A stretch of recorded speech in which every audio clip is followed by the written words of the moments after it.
Hey, what's up? Dusk here. So today I wanted to talk about the attributes for victim. Really specifically toughness, but I figure we'll go ahead and talk about all of them. So this came about because I was trying to figure out exactly what the value of toughness was. Like, how many hit points do you get per point of toughness? Do the victims have like a generic health pool to go with it? And how I went about sussing this out was we started with Sunny, and I did this all live on stream, so I had a bunch of other eyeballs helping me suss all this stuff out.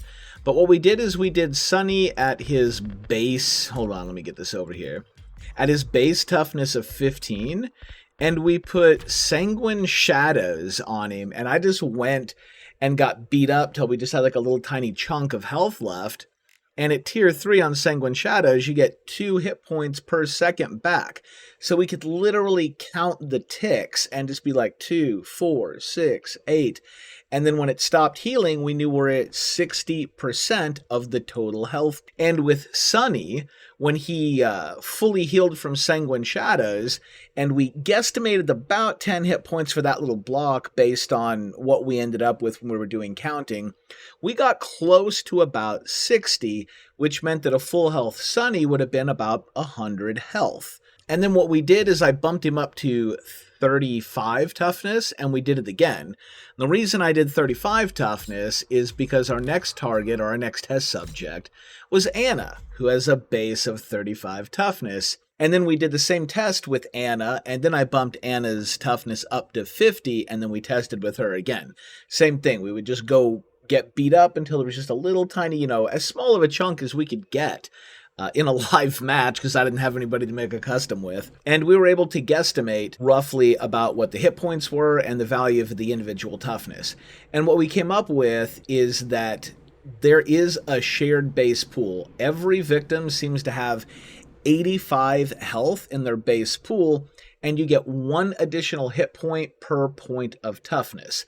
This means that Sunny, as is default, at 15 toughness, has 100 hit points. And Anna, at her default 35 toughness, is going to have 120 hit points. However, we noticed when we went up to 50 toughness, Anna, that it seemed like there were maybe more hit points there than we thought. Because it should be 135 health, but it looked like it was actually closer to 140 or maybe a tad over. So there's probably an extra variance there where every 5 points of toughness, you get like a bonus hit point. So it's like 1, 2, 3, 4, 5, 6, 7, so on and so forth, right? So that's kind of what we came to there. Which I was really hoping that toughness was like, multiple hit points per point of toughness, because I really liked the idea of running like really tanky characters at 50 toughness, but just kind of started to realize that it was a lot of investment for not a lot more health. Not when you compare like how much game impact like 50 Proficiency has, which has an insanely huge impact on the game and what you can actually pull off. I felt like the big toughness wasn't really a factor. The biggest factor is if you have a perk like No Cell. Like, that's a huge factor, and you don't need a large hit point pool to make use of something like No Cell. Now, a big toughness pool did have some benefits with Sanguine Shadows, because 60% of 140 is quite a bit more than 60% of 100. But not necessarily enough that I would be willing to sacrifice Proficiency for it, or Endurance. So let's go ahead and move on to Endurance next. Endurance is kind of an odd attribute. It's a bit like Toughness at times, but then a bit like Proficiency at times.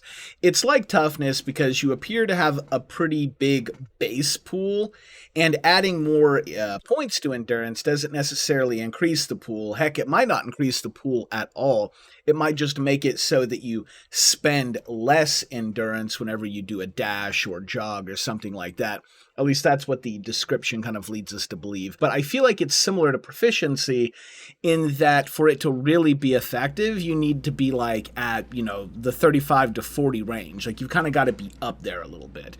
But if you get all the way up to 50, Like, it's very noticeable. I haven't done as much testing on endurance as I have with toughness, but I can tell you that the most important part of endurance, where your stamina begins to regenerate and regenerates faster, is a big deal. If you've ever been in a chase with a hitchhiker where you're going through a gap and then he's into a gap right behind you, and you've maybe got like 2 gaps where you're trying to run him around, if you have a lot of endurance, you can actually get out of a gap and walk a little bit and then regenerate enough endurance back that you can do a pretty fast sprint through one area, burn up all that endurance, and then get back to the gap and kind of do another walk and regenerate back a ton of your endurance because it just starts regenerating so fast and so much sooner. So that's really where the power of endurance is that how quickly it starts to regenerate and then how fast it fills up. And that's going to let you do a lot of things, including moving around the map quickly, because you can burn up, some endurance and then get it back really quick to make sure that you've always got a topped off endurance pool. So as far as game impact goes, you will get a pretty significant impact off endurance because you're going to use it all game long, which lets endurance outclass toughness, with a few exceptions. And one of those exceptions being jumping out of a window on Family House and landing in a hitchhiker trap. Now, there's a trick to overcoming that. You have to have a bone shiv in your inventory. And you jump out of the window, you take the damage, you land in the hitchhiker trap, and you just start pounding that F key. And what happens is, if you have a bone shiv in your inventory, it will instantly pop you out of that bone trap, or the hitchhiker trap, and then you can take off running. You take off running so fast that you actually can't even see your character. You just want to hold down the D key, which will make you run like to the right a little ways, and then hold down the S and D key, or whatever the equivalent would be on a controller, kind of like a diagonal back, and you'll start to turn back toward that well. And then when you finally get control of your camera, you actually have a pretty big head start out there.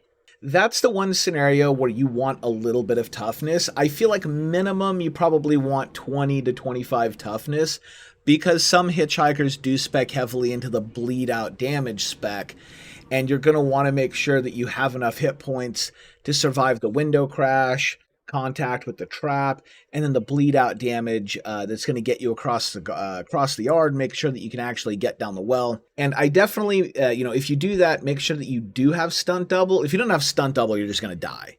So 100% have stunt double.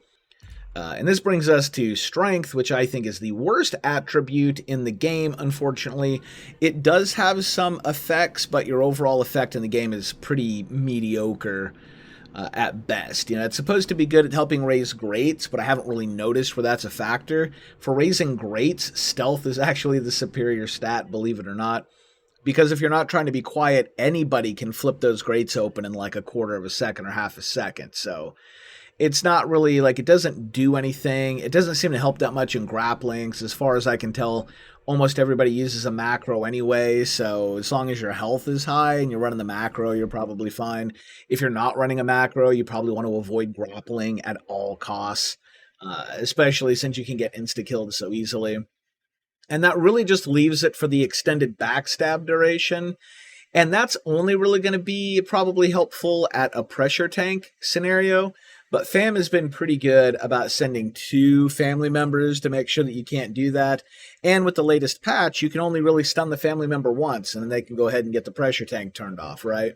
So, it would be helpful, in the pressure tank scenario for sure, but not enough that it's going to have like a large impact on your overall game. So I don't think I would ever put any points into strength, and at this time I don't. Now, if you're wanting to play around and have some for fun builds where you are doing some grappling, of course, by all means, that's the whole point of fun builds, right? You're not trying to min-max or do anything crazy. You're just trying to have some fun with the build. And if that's the case, by all means, throw the strength up to 50, do some grapples, go kick a gen, and have some fun with it. But as far as like if you're trying to be like really effective, I would never, ever put a single point in strength ever. It's a D tier attribute in my opinion.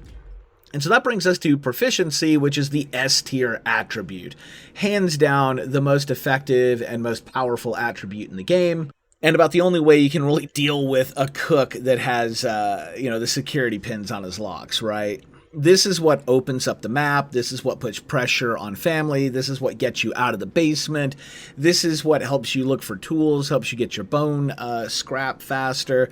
This is what helps you turn the crank on the pressure faster. It helps you undo the battery faster. It helps you pop the fuse box cover off a little faster. Like, they have really just way over prioritized proficiency in the game. I feel like in the design room there was not a lot of communication going on, because they literally just shoehorned proficiency into almost every single aspect of the game. So having high proficiency will make you effective just across the board. But the most effective, of course, is getting a door unlocked, because the more doors you have unlocked, the more of the map you open up, and that means that family has to patrol bigger areas, and we all know that the more area family has to patrol, the less effective they become. So this is your number one S tier attribute, hands down. I like to have minimum 40 if I'm going to be doing any lockpicking, but 45 is a really nice spot to be in, because you can pound the E key a lot faster, more reliably. You don't want to go too fast, but you can pretty well just kind of like click it all up in a stage, and then stop and look around. I guess the way I like to do it at 45 proficiency is run up to a lock, turn the handle green, tap, tap, tap, tap, blow it all the way through to the first stage, and then disengage the lock and jump in the hiding spot, look around real quick, make sure there's no fam, and then jump back on the lock, which will give the brake bar on the side time to decline, and then you can just rip up the next section, jump off the lock, look around, and then jump back on the lock, and then just power through the next section. So 45 to 50 lets you do that, but 50 lets you do it even better, even faster. And 50, of course, is going to equip you with the power to help eat through, Nobody Escapes Hell and the safety pins and stuff like that. So yeah, I like to be anywhere between 40 and 50. If I'm below that, then I like to be at least 30, but that just means I'm probably just going to try and unlock like a basement door, and I'll probably shy away from any other doors if I'm that low on proficiency. And if I have less than 30 proficiency, I'm probably not even picking up a lockpick tool unless I just have to, because I'm trying to get like a fuse box open or something. In that case, I'll mostly just be going for like valve handles and bone shivs and shanking grandpa and creating distractions. But that doesn't really help you escape a whole lot. You have to rely on your family members. And if you're playing solo queue, that's not a great position to be in. Because a lot of victims are pretty weak players these days. Like, everybody's kind of clinging to the rush meta, but the rush meta just doesn't work like it used to. So victims tend to die in droves and really quick, and it's really crazy. So minimum, I feel like if you're going to solo queue, you probably want to have 40 proficiency. And that's kind of a running theme I've got on almost all my characters, is 40 to 50 proficiency. But I'll have like a variation. I used to do these based on the map. I would be like, oh, one was family house, slaughterhouse, and gas station. But now I just do two variations. I have a high proficiency, and then I have a high endurance. Now, for this one, you notice I am at the 30 proficiency, so I'm probably only going to be doing like a basement door, but I have really high endurance. Basically, this one is kind of map dependent, but if I end up on slaughterhouse, this is probably the build I'm going to take for slaughterhouse, and I'm going to just push the fuse box and push the pressure tank and run around and cause problems, maybe shank grandpa and do all that. But on slaughterhouse, the pressure tank is really powerful, so I feel like it's okay to neglect proficiency on slaughterhouse. But gas station or family house, I'm going to be using that build there. Let's see, and you're going to kind of see that here as well. Here's my variants, right? And this is much more common. 40 proficiency, 36 endurance, or 45 proficiency, and then 31 endurance. And these are the only two attributes I ever put points in anymore. But anyway, this brings us to stealth, though. Where does stealth fall? Stealth is really interesting because this is just like a playstyle attribute. It can be really strong if you play in a very specific way that specifically utilizes stealth. And if you do that and you're constantly in situations where you're using it, it's actually a pretty strong attribute. But if you're not, then it doesn't really do anything for you, because there's a lot that you can do in the game where you can just make noise and it's not that big of a deal, especially if there isn't family nearby. Because, if you make noise, you get the little noise indicator. If family is kind of far away, they won't see the noise indicator. So it's not a big deal to have stealth. For example, like if I'm on Slaughterhouse and I've out by the battery and I need another lockpick, I'll probably be really noisy on the toolbox out there, because unless there's a family member inside the Slaughterhouse, they're probably not going to see the noise on that toolbox.